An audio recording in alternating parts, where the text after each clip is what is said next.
It's on here now. The goalkeeper's beaten, and South Africa have done Shagger Sport 2010.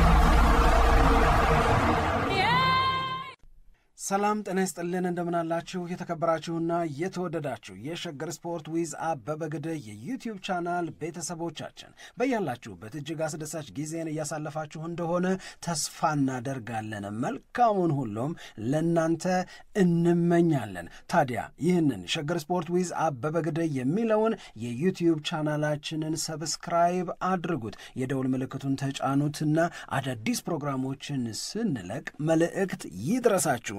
ላይክ በማድረግ እንዲሁም ደግሞ ሊንኩን ለሌሎች በማጋራት በተከታዮች ቁጥር እንድንበዛ የምንሰራቸው ፕሮግራሞችም ብዙ ሰዎች ጋር እንዲደርስ የምታደርጉትን ጥረት አጠናክራችሁ ቀጥሉ እንላለን። እስካሁን ላደረጋችሁልን ድጋፍ፣ እገዛ እና እኛን ለማንቃት ለሄዳችሁት ርቀት በሙሉ ምስጋናችን ትልቅ ነው። በጣም እጅግ በጣም አድርገን እናመሰግናለን። ወደ ስፖርታዊ መረጃዎቻችን ስናልፍ እንግዲህ ቅድሚያ ትኩረት የምንሰጠው በሳምንቱ መጨረሻ የተደረጉ ጨዋታዎች ማንን ከማን ጋር ያገናኙ ነበሩ፣ እንደዚሁም ደግሞ በሳምንቱ መጨረሻ የተደረጉት ጨዋታዎች ከውጤታቸው ጀርባ ምን አነጋጋሪ ነገሮችስ ነበሯቸው የሚለውን የቻልነውን ያህል መረጃዎችን ቶሎ ቶሎ ወደ እናንተ ስናደርስ ነበረና እንደው ባልተነጋገርንባቸው ትኩረት ባልሰጠናቸው ጉዳዮች ላይ የበለጠ ሀሳብ እንለዋወጣለን።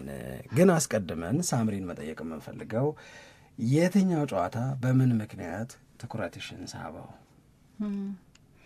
የነብሩን ጅራት አርሰናል ይዞታል። አዎ ይዞታል። የነብሩን ጅራት አይዙም ከያዙም አይለቁም ነው። ልክ ነው። እንደዚህ አይነት አባባል አለ። ለመያዝ ቀላል አይደለም። የትኛው ጨዋታ በምን ምክንያት ትኩረትሽን ሳበው? እኔ የሊቨርፑልና የቼልሲ ጨዋታ ነው የበለጠ ትኩረቴን ይሳበኝ። ለምንድን ነው?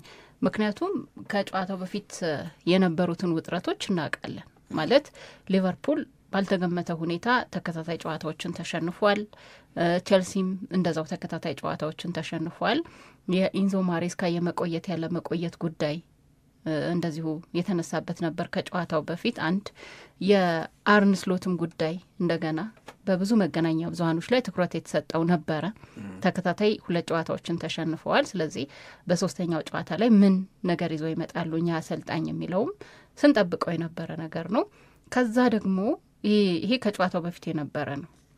ግን ደግሞ የአርሰናል ደግሞ ዌስትሃምን ማሸነፍ እንደገና የሊቨርፑልን ጨዋታ እንድጠብቀው ያደርጋል። በሊጉ ላይ የሚኖረው ፉክክር የበለጠ የሚደምቅበት ይሆናል። አሁን የ1 ነጥብ ልዩነት ነው በመካከላቸው ያለው በአርሰናልና በሊቨርፑል መካከል።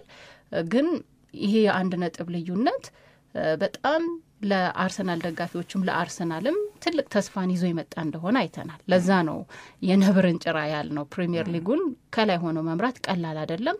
ግን ደግሞ የበለጠ ከባዱ ያንን አስጠብቆ መቀጠል ነው። አዎ እና የአርሰናል ጨዋታ ማሸነፍ ዌስትሃምን የሊቨርፑልን ጨዋታ እንድንጠብቀው አደረገ። በጨዋታው ላይ የነበሩት ደግሞ ጉዳዮች እና በተለይ ማሸነፊያ ጎሉ የተቆጠረበት ሰዓትም በጣም ስሜት የሚገዛ ነው የነበረው እና የሳምንቱ ትልቁ ጨዋታ ተብሎ የተገለጸውም ትልቅ ፉክክር ይደረግበታል ተብሎ እኛም ስናወራ የነበረው የሊቨርፑልና የቼልሲ ጨዋታ ነው። ትልልቅ ቡድኖች ስለሆኑ ትልቅ ጨዋታ ስለሆነ ግን ደግሞ ከራሳቸው ባሻገርም ሌሎች ወሳኝ ጉዳዮች የሚወሰኑበት ጨዋታ ስለነበር ይህንን ጨዋታ ነው ትኩረቴን ሰጥቼ የተከታተልኩት እና ደግሞ ውጤቱም የጎሎቹ የተቆጠሩበት መንገድም ጨዋታውም ላይ ያየናቸው ነጥቦችም ደግሞ የበለጠ መነጋገሪያ ርዕሰ ጉዳይ የሚፈጥሩ ይመስለኛል። አው የእውነት ነው። ይሄ ጨዋታ በእንግሊዝ ፕሪሚየር ሊግ አጠቃላይ አዲስ መሪ እንድናገኝ ያደረገ ጨዋታ ነው። ቼልሲ 2-1 በሆነ ውጤት ሊቨርፑልን ባያሸንፍ ኖሮ አርሰናልን ዛሬም የደረጃ ሰንጠረዡ መሪ ብለን አንጠራውም ነበር። ለአርሰናሎች፣ ለተጫዋቾቹ፣ ለአሰልጣኙ እንደዚሁም ለደጋፊዎቹ በእንግሊዝ ፕሪሚየር ሊግ የደረጃ ሰንጠረዥ አናት ላይ ለመቀመጣቸው የነሱ ዌስትሃም ዩናይትድን ማሸነፍ ብቻ በቂ አልነበረም። የቼልሲ ሊቨርፑልን ማሸነፍም በጣም አስፈላጊ ነበረ። ያ ስለተገጣጠመ ነው አርሰናል በደረጃ ሰንጠረዡ መሪ የመሆንን ክብር ያገኘው። ይሄንን አንድ ማንሳት አለብን። ከዛ ውጪ ግን የሊቨርፑል እንደዚህ መሆን ራሱን ችሎ ሊያነጋግር ይችላል።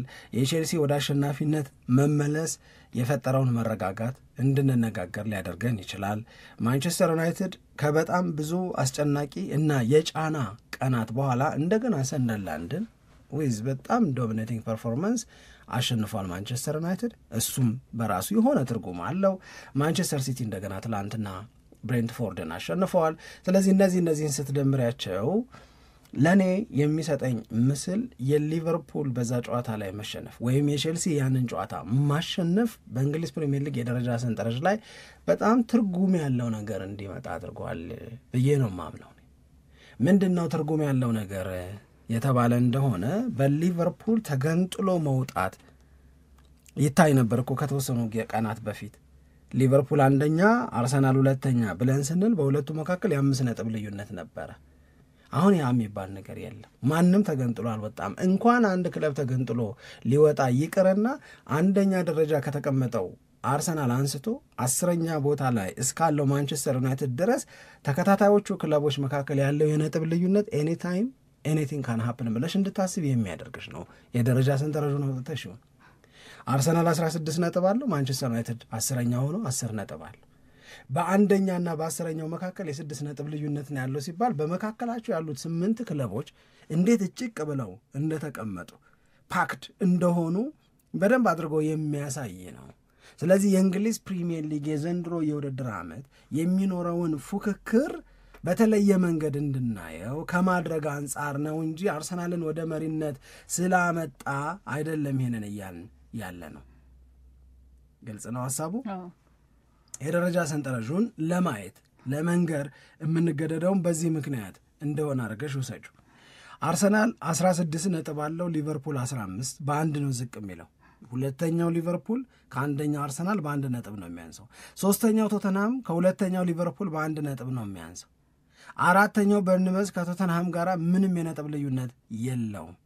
አምስተኛው ማንቸስተር ሲቲ ከአራተኛ እና 3ኛ ደረጃ ላይ ካሉት ቶተንሃምና በርንመዝ በ1 ነጥብ ብቻ ነው የሚያንሰው።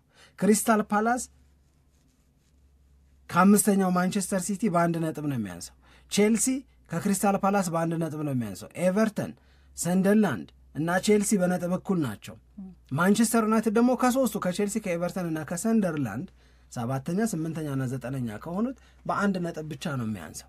ስለዚህ በአንደኛ እና 10ኛ ባሉት ክለቦች መካከል የ6 ነጥብ ልዩነት ነው ያለው ብለን ስለ 10 ቡድኖች በ6 ነጥብ ብቻ መለያየት ስታወሪ ይሄ የሳምንቱ መጨረሻ ውጤት ተጽዕኖ ነው። ተገንጥሎ ራቅ ብሎ መሄድ ምናምን የሚባል ነገር የለም። ብዙ ክለቦች አሉበት፣ ግን ብዙ ክለቦችም ቢኖሩ አርሰናል ቀና ቢል የሚያየው ማንም የለም። አናቱ ላይ ስለሆነ ያለው ዝቅ ሲል ነው የሚያያቸው። እነ ሊቨርፑል ገብተሻል አይደል? እነ ቶተንሃምን ምናምን እነ በርንመዝን እነ ሲቲን ምናምን ዝቅ ሲል ነው የሚያያቸው። ስለዚህ ይሄንን አይነት መጠጋጋት አለ በእንግሊዝ ፕሪሚየር ሊግ። ተገንጥሎ መውጣት ከግሩፑ ነጠል ብሎ በተለየ ጉብዝና በጣም ሰፊ የሚባል የነጥብ ልዩነትን በማምጣት ረገድ የምናነሳው ያለ አይመስለኝም። የመጀመሪያው ነገር እሱ ነው። ሁለተኛው ነገር አርሰናል የደረጃ ሰንጠረዡን መምራቱ ብቻ ሳይሆን አስፈሪነቱስ፣ ጠንካራነቱስ። አርሰናል በዘንድሮ የውድድር ዓመት ልክ እንደ ሌሎቹ ክለቦች ሁሉ 7 ጨዋታዎችን አድርጓል። ከ3 ጨዋታዎች ጋር በተያያዘ በተለየ መንገድ አስተያየት የምንሰጥባቸው፣ በ4ቱ ጨዋታዎች ላይ ደግሞ የተለየ አስተያየት የምንሰጥበት ነው። የ7 ጨዋታዎቹን የየክለቦቹን ነገር ብንወስድ የአርሰናል የደረጃ ሰንጠረዥ መሪነት ለእኔ በጣም ተገቢ ነው፣ በጣም ፌር ነው፣ በጣም ትክክል ነው። በልፋታቸው በጉብዝናቸው በመለየታቸው ያመጡትና ያገኙት ነው ብዬ ነው የምወስደው። 3 ጨዋታዎች ለምን ተነጥለው ይወጣሉ ካልሽኝ፣ 1 ከማንቸስተር ዩናይትድ ጋር ተበልጠው ስለነበረ፣ 2 ከሊቨርፑል ጋር፣ 3 ከማንቸስተር ሲቲ ጋር ለምን ያልሽኝ እንደሆነ ፈርተው ስለነበረ። እነዚህን ጨዋታዎች የሊቨርፑልን ጨዋታ የሲቲውን ጨዋታ የአርቴታ አፕሮች የተለየ ቢሆን ኖሮ አሁን በአርሰናልና በተከታዮቹ መካከል የሚኖረው የነጥብ ልዩነት 1 ተብሎ ብቻ ባልተገለጸ ነበር የሚል ስሜት አለኝ እኔ። በሌሎቹ ጨዋታዎች ማን የገጠመው ስቲ ግን አርሰናል ፍጹም የሚባል የበላይነት ነበረው። በክለቦቹ እና በአርሰናል መካከል ተመጣጣኝነት፣ ተቀራራቢ አቅም ላይ መገኘት የሚባል ነገር የሌለው ነው። እነ ኖቲንግሃም ፎረስትን እነ ሊድስ ዩናይትድን በተመለከተ ነው እየተናገርኩ ያለው ሳምሪ። ስለዚህ ዶሚኔት አድርጎ በጣም የበዛ ልዩነትና ብልጫ ያሸነፈባቸው ሲምፕል ጌም ያደረጋቸው አሉት አርሰናል። እዚህ አይነት ልዩነት ላይ መገኘት ያውም አት ዘ አርሊ ስቴጅ ኦፍ ዘ ሲዝን ከባድ ነው፣ ግን አርሰናል አድርጎታል። ሁለቱ በማነስ የመጡ አይደሉም። በእኔ እምነት በመፍራት ጥንቃቄን ምርጫ በማድረግ የተወሰዱ ልዩነቶች ናቸው፣ የነጥብ ልዩነቶች ናቸው። 5 ነጥብ አርሰናል የጣላቸው ሊቨርፑልን ማሸነፍ በማይችልበት አቅም ላይ ስለተገኘ ሳይሆን ሊቨርፑልን ማሸነፍ አልችልም ብሎ ስላመነ ስለፈራ ለጥንቃቄ የበለጠውን ቦታ ስለሰጠ ማንቸስተር ሲቲ ጋር ነጥብ ተጋርቶ 2 ነጥብ የጣለው ማንቸስተር ሲቲን በዚህ ሁኔታ ማሸነፍ ያሁን በኤምሬትስ ስቴዲየም እየተጫወተ ያቅተኛል ብሎ በፈራ ተባ ስለገባ ነው እንጂ የአርሰናል ተጫዋቾች ከሲቲ የአርሰናል ተጫዋቾች ከሊቨርፑል አንሰው ነው የሚል ግምገማ የለኝም። የአርሰናል አስደናቂነት በሌላ መንገድ ደግሞ የሚገለጽ የሚመስለኝ እኔ እስካሁን ድረስ በሁሉም የውድድር አይነቶች 10 ጨዋታ ተጫውቷል፣ በ7ቱ ጎል አልገባበትም። ልክ ነው። ይሄንን አይነት ሀቅ ለማንም ዘንድሮ አትናገሪም እኮ። አዎ በአንድ ጨዋታ ራሱ ከአንድ ጎል በላይ አልገባበት፣ 3 ጎል ነው የገባበት በፕሪሚየር ሊጉ እና ከአንድ በላይ አልገባበትም። ይሄ በጣም ትልቅ ልዩነት ይመስለኛል ከሌሎቹ ክለቦች ጋር ሲነጻጸር። በተለይ ደግሞ ይሄ የጎል ልዩነቱን ስንመለከት የጎል ዲፍረንሱን ስንመለከት 11 ነው። 4 ነው ሊቨርፑል። አዎ በጣም ትልቅ ነው። ግን እኔ ደግሞ ሌላ የሚታየኝ ነገር ይሄ የበለጠ መስፋት ይችል ነበር ብዬ ነው ማስበው። አሁን አርሰናል ላይ ከዌስትሃም ጋራም ሲጫወት ካየናቸው ክፍተቶች መካከል ብዬ የምናገረው በራሴ እንደነዚህ አይነት ቀላል ጨዋታዎችን ሲያደርግ አርሰናል ኢዝሊ ነው የነበረው ጨዋታው፣ በሁሉም ነገር ዶሚኔት አድርጓል። ግን እንደዚህ በቀለላቸው ጨዋታም ላይ 2 እና 1 ጎል ብቻ እያስቆጠሩ የመቀጠል ነገር ውስጥ ለምንድን ነው የሚል ጥያቄ ያስነሳል ብዬ ነው። ማለት ጨዋታውን ትተውት አይደለም በቃ ይበቃናል፣ ጎል ከዚህ በላይ አናስቆጥር ምናምን ብለው ወይም ውጤት የማስጠበቅ ስራን እየሰሩ አልነበረም። ጨዋታው ላይ ዶሚኔት አድርገው እየተጫወቱ ነው። አሁን ልክ ከሊድስ ጋር ሲጫወቱ እንደነበረው 5 ጎል እንደዚህ ምናምን ያስቆጠሩበትና ጨዋታው በጣም የቀለላቸው ነው ብዬ የማስበው እና አሁንም እንደነዚህ አይነት ቀለል ባሏቸው ጨዋታዎች ላይ ጎል የማስቆጠር አቅማቸው ግን በጣም ስስ ነው ብዬ ነው ማስበው። አሁን ከሊቨርፑል ጋር ሲጫወቱ የሚሆን ከሌሎች ትልልቅ ክለቦች ጋር ሲጫወቱ ይህንን ነገር ቢሆን ከጨዋታው ጥንካሬ አንጻር ነው ብለህ ልትወስደው ትችላለህ እና እንደዛ ነው እኔ የምረዳው። እና እስካሁን ድረስ ከታዩት ስፔሻሊ በፕሪሚየር ሊጉ ላይ ካየናቸው ጨዋታዎች አንጻር ስንመለከት 7 ጨዋታዎችን ተጫውቶ 14 ጎሎችን አስቆጥሯል። 3 ጎል ብቻ ነው የተቆጠረበት እንላለን፣ ግን ከዛ በላይ ጎል ማስቆጠር የሚችልበትም እድል ነበረ እና አሁንም ጎል የማስቆጠር አቅማቸው ላይ የበለጠ ማሻሻልና ስራ መስራት አለባቸው ብዬ ነው ማስበው። አሁን ከዚህ በኋላ በቪክቶር ዮኬሬሽ ላይ እየተላመደ ነው፣ እስከ ሲስተም ውስጥ እስከሚገባ ነው እንደዚህ የሚለው አስተያየት እየቀረ የሚመጣ ይመስለኛል። ምክንያቱም ብዙ ጨዋታዎች ላይ ተጫውተዋል። እያንዳንዱ ጨዋታ ላይ አርቴታም እየተጠቀመበት ነው በደንብ የመዋሃድ ነገርን ለመፍጠር እና አሁን ከሱ የሚጠበቁ ጎሎች አሉ ከዚህ በኋላ ብዬ ነው ማስበው እና እንደነዚህ አይነት ጨዋታዎች ላይ ቢያንስ ቪክቶር ዮኬሬሽን ማስቆጥሮ ቢሆን ኖሮ ጨዋታው የተጠናቀቀበት የጎል ልዩነት ሰፋ ብሎ ቢሆን ኖሮ የበለጠ የአርሰናልን ጎል የማስቆጠር አቅም ያጎላ ቢሆን ኖሮ ጥንካሬውንም አብረን እንድናነሳ የሚያስገድድ ይመስለኛል እና አሁንም ጎል ከማስቆጠር ጋር በተያያዘ ያሉት ነገሮች ተሻሽለዋል፣ ግን ደግሞ የበለጠ መሻሻል የሚችሉ ናቸው ብዬ ነው ማስበው። አሁንም ክፍተቱ አለ። ሁሌም ቢሆን የሚባለው ነገር ምንድን ነው? ሁሌም ለመሻሻል እድል አለ፣ ሩም ፎር ኢምፕሩቭመንት ሁሌም ቢሆን አለ። አሁን አርሰናል ባለበት ደረጃም ቢሆን በሌሎች በጣም የተዋጣለት የውድድር ዓመትን አሳልፈዋል በምንላቸው ክለቦች በነዛ የጉብዝና ጊዜያቶች ውስጥ ሁሉ የመሻሻል እድል የለም ብሎ ዝግ የማድረግ ነገር የለም። እኔ ግን ትንሽ በተለየ መንገድ ብንረዳው የተሻለ ነው ብዬ ደግሞ አምናለሁ። አሁን አርሰናል ከአንድ በላይ ጎል ያገባባቸው ጨዋታዎችን ብንወስድ ኖቲንግሃም ፎረስት ላይ እንደ ልቡ ነው ያገባው። ሊድስ ዩናይትድ ላይ እንደ ልቡ ነው ያገባው። ኒውካስል ዩናይትድ ላይ 2 ጎል ነው ያገባው። ኒውካስል ዩናይትድ ላይ 2 ጎል ሲያገባ የኒውካስል አጨዋወት እንዴት ነበረ? ኒክ ቮልትሜድ ጎሉን ካገባ በኋላ ኒውካስል እኮ ሙሉ በሙሉ ዘግቶ ነው የተጫወተው። በዛ አይነት አጨዋወት ለወትሮ በክፍት የጨዋታ እንቅስቃሴዎች ላይ የግብ ዕድል መፍጠር ይቸገራል የሚባለው አርሰናል ቢቸገር ለእኔ የሚገርመኝ አይደለም። ኒውካስል ዩናይትድ ከመረጠው አፕሮች አንጻር ያችን የ1-0 ውጤት ለማስጠበቅ ነው መጫወት ያመረጠው ኒውካስል ዩናይትድ። ትላንትና ወዲያ የነበረውን የዌስትሃም ዩናይትድን ማጫወት ደግሞ ወሰጀው በሎው ብሎክ መጫወት ፈለገ ዌስትሃም ዩናይትድ። ምክንያቱም ኢትስ ጎይንግ ቱ ቢ ሃርድ አምነው ነው የተቀበሉት እነሱ። ለአርሰናል ምንም አይነት ስፔስ መፍጠር አልፈለጉም። ስለዚህ በዚህ አይነት አጨዋወት ለሚመጣብሽ ቡድን አሁን 2 ጎል ማስቆጠር እና ከዛ በላይ ለምን ጎል አላገባም ብለው ዲማንድ ማድረጉን እኔ በተወሰነ ደረጃ ትንሽ ለየት ባለ መንገድ ነው ማየው ምልሽ። ለዛ ነው የነዛ አጨዋወት በጣም አስቸጋሪ ነው። በዛ ሁኔታ ውስጥ አርቴታ ትናንትናም ለማስረዳት እንደሞከር ነው አንድ የመጀመሪያ ተሰላፊ በነበሩ ተጫዋቾች በኦዴጋርድና በኤብሪቼ ኢዜ የዌስትሃም አጨዋወት ሊሆን ይችላል ብሎ ያሰበውን ከግምት ውስጥ በማስገባት አፕሮች ማድረግ የፈለገው ነገር ታውቋል። እሱም ደግሞ ተናግሯል። ኢንቴንሽናችንን በጨዋታው ላይ ምን ማድረግ እንዳሰብን ካሰላለፋችን ታውቁታላችኋል። ኦዴጋርድና ኢዜ ከነሱ ኋላ ዴክላን ራይስ።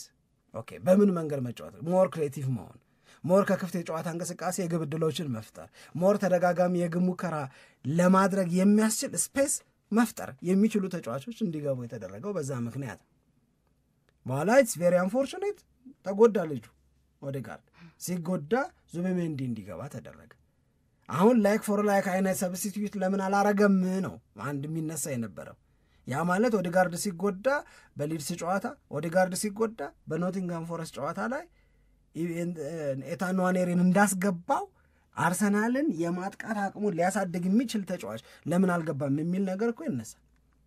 ግን ሌት ሚ ትራይ ኢት ዲፍረንትሊ ያልኩኝ አለሱ የተለየ ሰው በማስገባት ንዋኔሪን ትቶ በተለየ መንገድ እንሞክረው አለ።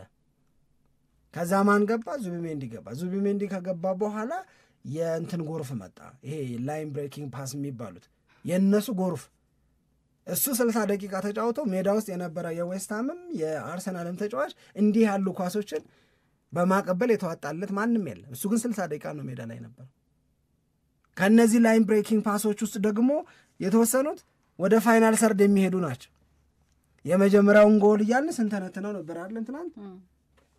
እንደዚህ ያለ አማራጭን ለመከተል የተገደደበት ምክንያት ምንድነው? የዌስትሃም ዩናይትድ በሎው ብሎክ መጫወት ነው። ይሄንን አንሎክ ማድረግ ማስከፈት በራሱ የተለየ አቅምን ይፈልጋል።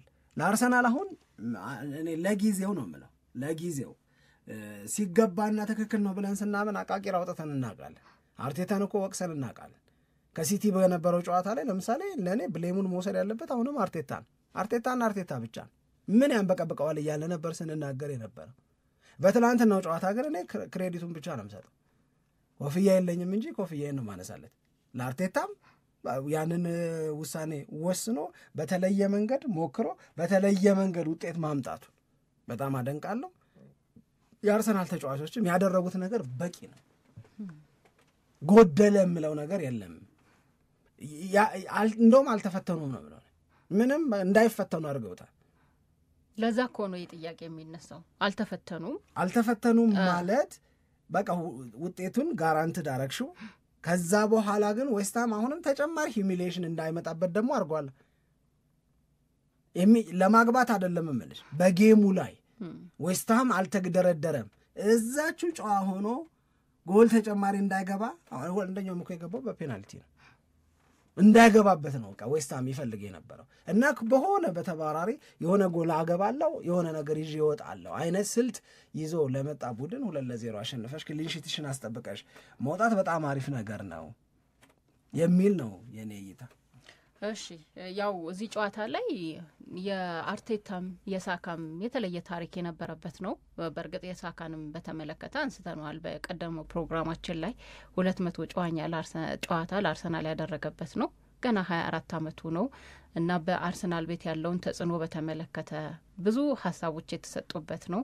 እሱም ደግሞ በ200ኛ ጨዋታው ላይ ጎል ማስቆጠር መቻሉ መቼም የተለየ ታሪክ ነው። ይሄም አብሮ ይነሳል። ከዛ በተጨማሪ ደግሞ እንደገና ለአርቴታም እንደዚሁ የተለየ ጨዋታ ነው የነበረው። በተለይ አርቴታ 300ኛ ጨዋታውን ያደረገበት ነው ከአርሰናል ጋር ሆኖ ከ2019 ጀምሮ የአርሰናል አሰልጣኝ ከሆነ በኋላ 300 ጨዋታ ላይ ደርሷል እና በዚህ በ300 ጨዋታው ላይ በተለይ የማሸነፍ ንጻሬው የገነባውን ቡድን በተመለከተ የተለያዩ ሀሳቦች የተሰጡበት ነው። ለምሳሌ በ300 ጨዋታ 177 ጨዋታዎችን ያሸነፈበት እንደዚሁም ደግሞ 56 ጨዋታዎች አቻ ያጠናቀቀበትና 67 ጨዋታዎችን ደግሞ የተሸነፈበት ነው። በነገራችን ላይ ከ300 ጨዋታ ብዙ በማሸነፍም ደግሞ የሚጠሩ ብዙ አሰልጣኞችም አይደለም ያሉት። ፔፕ ጋርዲዮላ በቀዳሚነት የሚጠራ ነው። 300 ጨዋታዎችን ከማንቸስተር ሲቲ ጋር ሲያደርግ 219 ጨዋታዎችን ያሸነፈ በጣም ሰፊ ልዩነት ነው። 177 ለ219 ከዛ ደግሞ ሆዜ ሞሪኒዮ እንደገና 196 ጨዋታዎችን ያሸነፉበት ነው ከቼልሲ ጋራ እና ኬኒ ዳግሊሽ ከሊቨርፑል ጋራ 185 ጨዋታዎች ያሸነፉበት ነው። ከዛ አርቴታ 177 ላይ መድረሱ ኬኒ ዳግሊሽ በ8 ብቻ ነው የሚያሸንፈው እና መድረሱም በጣም ትልቅ ክሬዲት የሚሰጠው ነው። ከዛ ቀጥሎ ደግሞ እንደነዚህ አይነት የተለያዩ ማነጻጸሪያዎችም ቀርበው ነበር። ለምሳሌ 562 ጎሎችን አስቆጥረዋል በእነዚህ ጨዋታ 287 ጨዋታ ጎሎች ደግሞ ተቆጥረውባቸዋል። ክሊንሺቱ 115 ነው። ይሄ አንድ የሚነሳ ነው። በእያንዳንዱ ጨዋታ 1.95 ነጥብ ያገኛሉ። የማሸነፍ ንጻሬው ደግሞ 59% ነው። የሚሸነፉበት ንጻሬ ደግሞ 22.3% ነው እና በእያንዳንዱ ጨዋታ 1.87 ጎል የማስቆጠርም እንደዚሁ አማካኝ ያለው ቡድን ነው የተገነባው። ለማንኛውም ለአርቴታም ከዛ በተጨማሪም ደግሞ ለቡካዮ ሳካም የተለየ ታሪክ ያለው ጨዋታ እንደነበረ አብሮ መነሳት አርቴታ በጣም አሪፍ አድርገሽ ነግረሽናል። የቡካዮ ሳካ ያው 8ኛው የአርሰናል ተጫዋች ነው ጎል ፕላስ አሲስት 100 ላይ የደረሰ ግን በጣም በቅርቡ ከቲዮ ዋልኮት ከሴስ ፋብሪያዝ አይነት ተጫዋቾች ብልጫውን ይወስዳል ተብሎ ነው የሚጠበቀው። ምክንያቱም እነሱ ከመቶ ትንሽ እልፍ አድርገው ነው ከተጫዋችነት ውጪ የሆኑት። ስለዚህ ቡካዮ ሳካ እድሜው 24 ነው፣ አዲስ ኮንትራት ሊፈርም ነው። እነዚህ ነገሮች በደንብ ያግዙታል ነው። አሁን የአርቴታን ስታስቀምጪ ያው ኩሙሌቲቭን ነው ማለት ድምሩን ነው ያለፉት 5 ዓመታት ከምናምን የነበረው ጊዜ ነው። ኤርሊ ስቴጅ ላይ በጣም ሲቸገር እንደነበረ ከዛ በኋላ ደግሞ እየተሻሻለ መጥቷል። አሁን የመጨረሻዎቹን 3 ዓመታት ብትወስጂው ግን እነዚህ ቁጥሮች ደግሞ በጣም ድራማቲክ በሆነ መንገድ አድገዋል። አርሰናል ላይ በቀላሉ ጎል አይገባም። አሁን 115 ነው ክሊንሺቱ ከእነ ይሄ 115 እኮ የቅርብ ጊዜው ይበዛል። የ5 ዓመት ምናምን እንዳይመስልሽ የመጀመሪያው አይደለም የቅርብ ጊዜው። በተለይ ዴቪድ ራያ የአርሰናል ግብ ጠባቂ ከሆነበት ጊዜ ጀምሮ አርሰናልና ክሊንሺት በጣም የሚገርም ትስስር ነው ያላቸው። የሆነን ለመናገር ኢቨን ዘንድሮም ከ10 ጨዋታ 7 ላይ ጎል አልገባበትም። ይሄ እኮ ቴልስ ዩ ሰምቲንግ የሆነ ፕላንም አድርገው የሚገቡ ይመስለኛል እኔ ማለት በቃ ጨዋታው ላይ ጎል ሳይቆጠርብን ለማጠናቀቅ የሚለውንም እንደ ትልቅ ፕላን አድርገው ይገባሉ ብዬ ነው ማስበው። ምክንያቱም አንዳንድ ጨዋታዎች ላይ ጎል ሲቆጠር አይተህ ከሆነ በጣም ኃይለኛ ብስጭት ነው። እኔ በሱ ረገድ የማስታውሰው በፕሪሚየር ሊጉ አስገራሚ ቡድን ቼልሲ እኮ ነው። እኔ ቼልሲ እኮ በእውነት ለመናገር ይሄ እኛ ሀገር አሁን አንዳንድ ሰው ያልተዘመረለት ጀግና ምናምን የሚባላላ ቼልሲ በእውነት በጣም አስገራሚ ታሪኮች እኮ አሉት። በሙሉ የውድድር ዓመት 15 ጎል ብቻ ገብቶበት የጨረሰ ቡድን ነው። ምን አይነት የመከላከል አቅም እንደነበረው ማሰብ ነው። 15 ጎል በሙሉ የውድድር ዓመት ከ38 ጨዋታ ማለት ነው። 38 ሲካፈል 15 ብትይ በየስንት ጨዋታው ነው የሚገባበት የሚለውን ይነግርሻል። በጣም አልፎ አልፎ ጎል የሚገባበት ቼልሲ የነበረው። እንደውም አንዳንድ ሰዎች ምን ይላሉ ሰሞኑን ሲነጋገሩበት ነበር በውድድር ዓመቱ 15 ጎል ብቻ ከገባበት ቼልሲ እና በውድድር ዓመቱ ምንም ሳይሸነፍ ዋንጫ ካነሳ አርሰናል ማን ነበር ጠንካራ የሚል አይነት ክርክር ሁሉ ተነስቶ ነበር። ማን ነበር የተሻለ የነበረው ቡድን የሚል ነው። ቅድም እኔ ሀሳቤን እየገለጽኩ በነበረበት ሰዓት ላይ ዮኮሬሽ ብለሽ ነበር መሀል ላይ ትንሽ ማውራት ያለብን ይመስለኛል። ሳንሽ ኮረመም የቪክቶር ዮኮሬሽ አውትፑት መጨመር መቻል አለበት ልትይ ነበር ይመስለኝ። እኮ እንደዛ ነው ያልኩት እኮ ምክንያቱም ከዚህ በኋላ ይሄ እየተላመደ ነው ሊጉን እንደገና ጥሩ ቅንጅት ለመፍጠር ጥረት እየተደረገ ነው ምናምን የሚሉት አስተያየቶች ብዙ እድሜ ይኖራቸዋል ብዬ አላስብም። አንድ ጥሩ ነገር ብዬ የምናገረው በጨዋታው ላይ ያለው እንቅስቃሴ ልፋቱ በጣም ጥሩ ነው ምናያቸው ነገሮች ግን ከሱ የሚጠበቀው ነገር ምንድነው የሚለው አንድ ነው። ሁለተኛ ጥሩ ነገር ብዬ የምናገረው አርቴታ በእያንዳንዱ ጨዋታ ላይ የመሰለፍ እድል እየሰጠው ነው። ምክንያቱም ከቲሙ ጋራ በደንብ መዋሃድ አለበት እና ያ ውህደቱ ደግሞ ሲጠናቀቅ የሚያስቆጥራቸው ጎሎች የበለጠ ሰፊ ይሆናሉ ብዬ ነው ማስበው እና የስካሁኑ በብዙ ነገር ብዙ ጠንከር ያለ ትችት ሳይሰጥበት አልፏል። ከዚህ በኋላ ግን በዛ መንገድ ይቀጥላል ብዬ አላስብ። እሱም ደግሞ ይህንን ነገር በቃ ሰብሮ መውጣት አለበት ብዬ ነው ማስበው። ልክ ነው ሐሳቡ ልክ ነው። ግን ሁለት ነገሮች አርቴታ የእውነት ከቡድኑ ጋር እንዲላመድ ብሎ ነው የኮሬሽን በቋሚነት ዝም ብሎ እያሰለፈው ያለው ወይስ አማራጭ ተጫዋች ለጊዜው ስለሌለ ነው? ለምሳሌ ካይ ሃቨርትስ ቢድን በዚህ ጨዋታ ካይን የሚልበት ነገር አይፈጠርም ወይ? አንድ ቀይሮ ለምሳሌ ከፖርት ቬል ጋር ሲጫወቱ ያኔ ቀለል ያለ ጨዋታ ነው። በፊት እንዳደረገው ከፈለገ ሜሪኖን አጥቂ ማድረግ ይችላል ወይ ደግሞ ቀይሮ ማስወጣት ይችላል። ሜሪኖንማ ሜክሺፍት ነው። በሜክሺፍት ስትራይከር ከሚጫወት ይልቅ አሁን ባለፉት ዓመታት ካይ ሃቨርትስን አሴ ስትራይከር አይደለም የሚጠቀመው ነበር። አሁን ካይ ሃቨርትስ ስለተጎዳ ካይ ሃቨርትስ ባይጎዳ ኖሮ የዮኮሬሽ ድል እየጠበበ አይመጣም ነበር ወይ?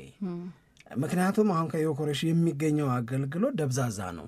መጀመሪያ በሱ እንስማማ፣ ደብዛዛ ነው። እንዲሁ ደብዛዛ ሆኖ ይቀጥላል ወይንስ በሌሎች አጥቂዎች ደግሞ እንደገና ለመሞከር ጋብርኤል ሱስ ቢኖር ወይም ደግሞ ካይ ሃቨርትስ ቢኖር ኖሮ የዮኮሬሽ በየጨዋታው የመሰለፍ ዕድል እየቀነሰ አይመጣም ነበር ወይ? እንዲላመድ ነው የምትለዋን ምክንያት ለመውሰድ ስለሚቸግረኝ ነው። እኔ አማራጭም ስለሌለ እንዳይሆን ቢኖር ኖሮ ካይ ዕድል አይሰጠው ነበር ወይ ነው። ሁለተኛው ብዙ የአርሰናል ደጋፊዎች የሚሉት ነገር ነው። ይለፋል ግን የምትል አስተያየት ትሰጣለች። አዎ ይለፋል። እንዲለፋ ግን አይደለም የፈረመው አይደል? ወይ በራሱ ጎል እንዲያስቆጥር ወይ ለጎል የሚሆኑ ኳሶች እንዲሰጥ ወይም ደግሞ በአርሰናል የማጥቃት እንቅስቃሴ ውስጥ ሲግኒፊካንት የሆነ ለውጥ እንዲያመጣ ነው። ለምሳሌ ካይ ሃቨርትስ በጣም ኳስ ይስታል፣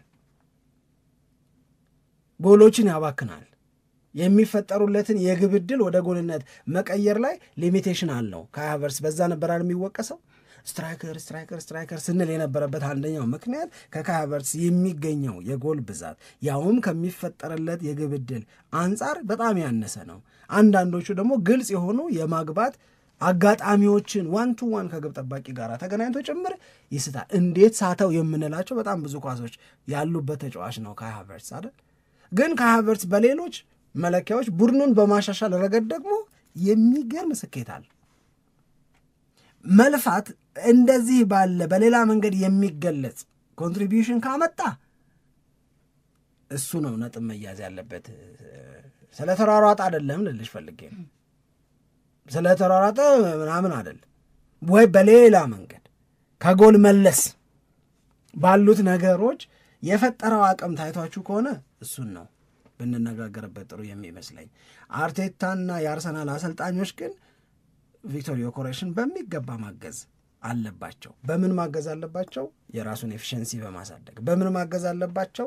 የአርሰናል እዛ አካባቢ ያሉ ተጫዋቾች ሰምሃው ሰርቪሱን አሁንም ትንሽ አፕግሬድ ማድረግ ለቪክቶር ዮኬሬሽ ቁጥሮቹ እየጨመሩ መምጣት ስላለባቸው ማለት ነው። የጥረት ችግር የለበትም፣ ግን ጥረቱ አርሰናልን ቱ ዘ ኔክስት ሌቭል በማጥቃት አቅም መውሰድ መቻል አለበት። ስለሚያገባ አሲስት ስለሚያደርግ ብቻ አይደለም፣ ስፔስ በመፍጠርም ሊሆን ይችላል። በሆነ መንገድ ብቻ አልታየኝም ለኔ እስካሁን ድረስ። ከዛ መለስ የአርሰናል ነገር የሚጨበጨብ ቪክቶር ዮኬሬሽ ላይ ግን እኔ ጥያቄ የሚያስነሳበት ብዙ ነገር አለ የሚለውን ነው ማየው። አሁን አንድ ሰው የጻፈው ነው ምንም አትጠራጠር ዘንድሮ ዋንጫው የአርሰናል ነው ብሎ ጻፈ። እሺ ስለ ዋንጫ ለማንሳት አርሊ ነው አይደል? እርሊ ነው ብዬ ነው ማሰብ በጣም እርሊ ነው በጣም ገና ነው ግን የሰባቱ ጨዋታዎች ድምር ኢምፕሬሽናችንን ብቻ እሷን ተናግረን እንውጣ who is by far የተሻለ አቅም ያለው ዋንጫውን ለማሸነፍ አርሰናል ምንም ጥርጥር የለውም ይሄ አመት የአርሰናል እንዲሆን ግን ቀላል አይደለም የሚለው መታየት አለበት ብዬ ነው እንዲሁ የሚቀጥል ከሆነ ቀላል ነው ለምሳሌ አሁን እኔ ደግሞ ማስበው አሁን የደረጃ ሰንጠረዡ ላይ አርሰናል የመጀመሪያ ደረጃ ላይ ሲቀመጥ ሁለት ጨዋታዎች ሊቨርፑል ተሸንፎለት ነው